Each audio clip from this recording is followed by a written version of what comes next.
Clip दूंगी, आप उससे भी देख लेंगे, ठीक है।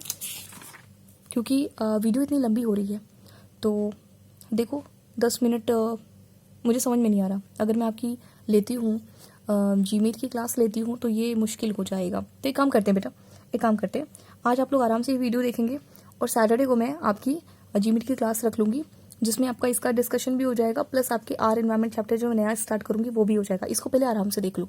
अगर आप एक दिन में 8 क्वेश्चंस करते हैं, आप समझ सकते हैं कि अगर हर दिन इसी तरह की प्रैक्टिस चलती रहेगी हर हफ्ते, तो आपके पास अच्छा खासा कलेक्शन हो जाएगा क्वेश्चंस का और आपको समझ में आ जाएगा कि आपको कैसे आंसर राइटिंग करनी है। चलिए बच्चे, वरना टाइम बहुत लगेगा। क्वेश्चन नंबर क्या था, मैं तो भूल गई। वेट करो वेट करो वेट करो। 17। अच्छा 17 में देखो हम ये वाला क्यों नहीं कर रहे, क्योंकि ये इवोल्यूशन से ये रिलेटेड है, इसको नहीं करना, हमें ये वाला करना है जिसमें हमने एरो बनाया है ना, मेंडल्स लॉ ऑफ इनहेरिटेंस।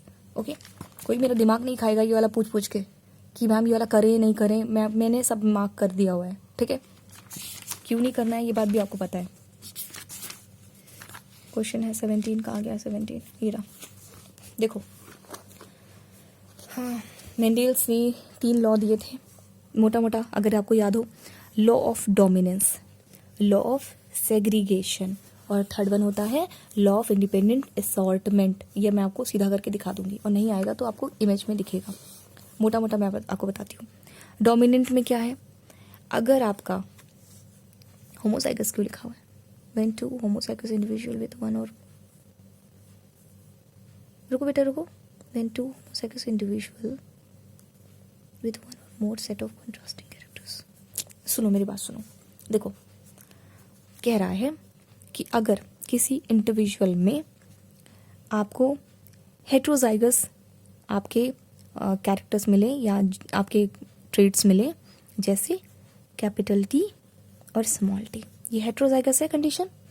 दिख रहा है बेटा, हेट्रोजाइगस है, किधर से दिखा, अब दिखा, हेट्रोजाइगस है ये।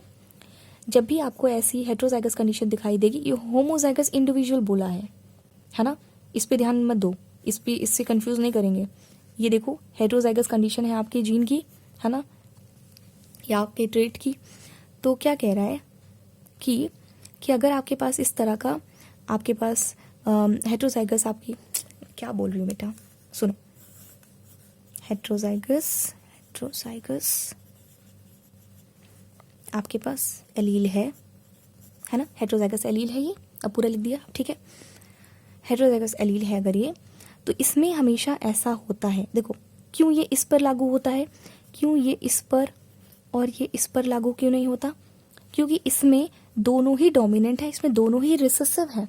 यहाँ कंडीशन देखो, हेट्रोजाइगस एलील में आपको एक हमेशा डोमिनेंट दिखाई देता है और जो आपको एक्सप्रेस कर पाता है, और दूसरा क्या होता है, रिसेसिव हो जाता है।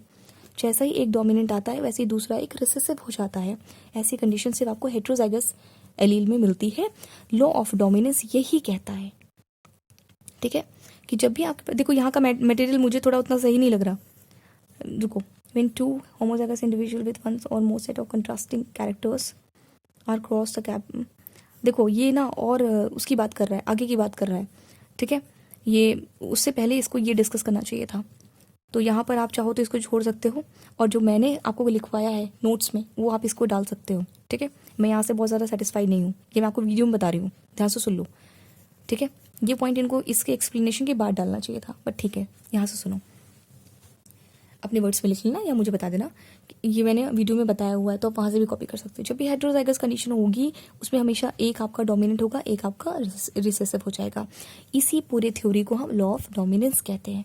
अच्छा, लॉ ऑफ सेग्रीगेशन समझो, चाहे आपका होमोजाइगस कंडीशन हो चाहे आपकी हेट्रोजाइगस कंडीशन हो, लॉ ऑफ सेग्रीगेशन कहता है कि जब भी गैमेट फॉर्मेशन होगा, on the time of gamete formation, अगर आपके पास चार्ट्स हैं, चार्ट में देखिए, जब भी गैमेट फॉर्मेशन होगा तो आपका ये एलील अलग हो जाता है। ऐसा देखा है, ऐसा अलग होते देखा है, ये रहा पेरेंट, गैमेट बनेगा तो ऐसा बनाते हैं ना हम लोग, तो ये गैमेट है। गैमेट फॉर्मेशन के टाइम पे ये सेग्रीगेट हो जाते हैं, आपस में अलग हो जाते हैं।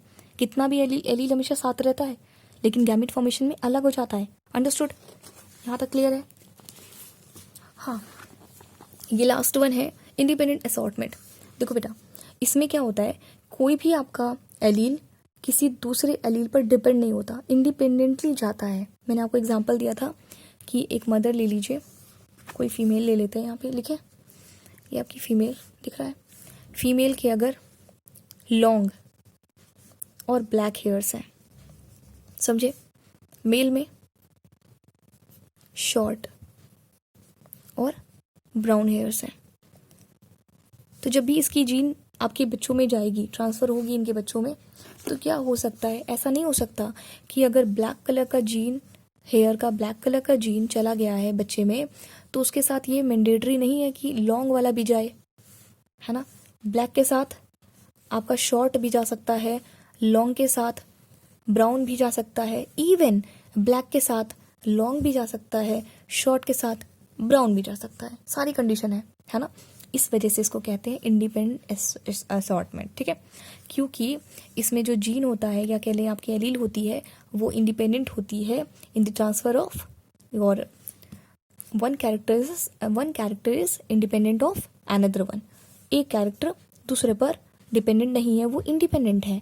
लॉन्ग के साथ वो ब्राउन जा सकता है, लॉन्ग के साथ ब्लैक जाने का कोई कंपल्शन नहीं है, जा भी सकता है but it's not a compulsion, ठीक है, यहाँ समझ गए। आगे चले, मैं कहती हूँ वापस से ये चैप्टर्स आपका रिपीट कर लो। कौन सा आपका हेरिडिटी वाला। नेक्स्ट क्वेश्चन था आपका, किस जगह था,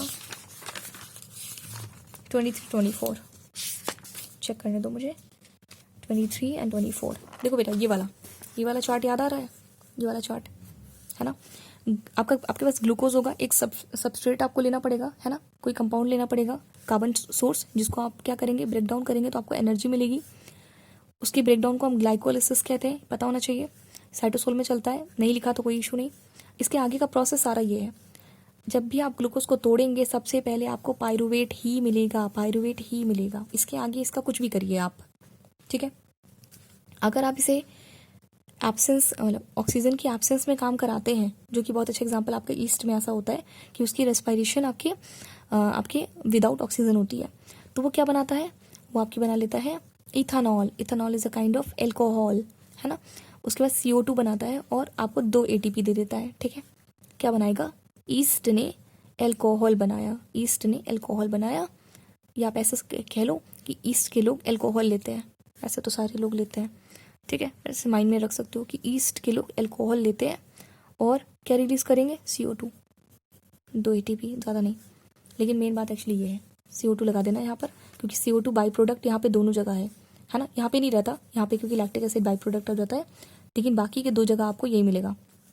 दूसरा है प्रेजेंस ऑफ, ये हमारी बॉडी है, सपोज हमारी बॉडी में CO2 रिलीज होता है ना।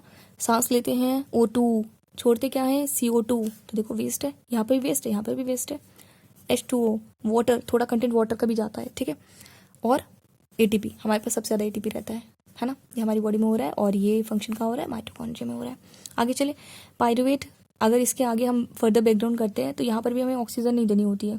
जैसे आप ऑक्सीजन नहीं ले पा रहे हैं लेकिन आपको काम बहुत करना पड़ रहा है, आपके बॉडी सेल्स को काम करना पड़ रहा है, तो वो क्या करते हैं, आपको एनर्जी देते हैं, आप काम करना चाहते हैं, मैं आपको एनर्जी दूंगा, लेकिन उस एनर्जी के साथ वो जब इन एब्सेंस ऑफ ऑक्सीजन में काम करते हैं, यानी एनारोबिक कंडीशन में ये काम करते हैं, तो वो रिलीज कर देते हैं, लैक्टिक एसिड रिलीज कर देते हैं, जिसकी वजह से आपको पेन होता है। लैक्टिक एसिड रिलीज होता है तो पेन होता है, बाद में वो डिसॉल्व हो जाती है, कोई इशू नहीं है, ठीक है। और 2 ATP आपको मिल जाते हैं, जिसकी वजह से आप एक्सेसिव वर्क कर पाते हैं, है ना, ठीक है। यहाँ तक बात समझ में आई। आगे चले। यहाँ देखो, ह्यूमन बीइंग की 50% कितना चांसेस है, तो ये वाला क्रॉस बना के दिखा दो, है ना, पुनेट स्क्वायर वाला। बेटा ये वाला क्वेश्चन मुझे लगता है हम लोग कई बार डिस्कस कर चुके हैं, और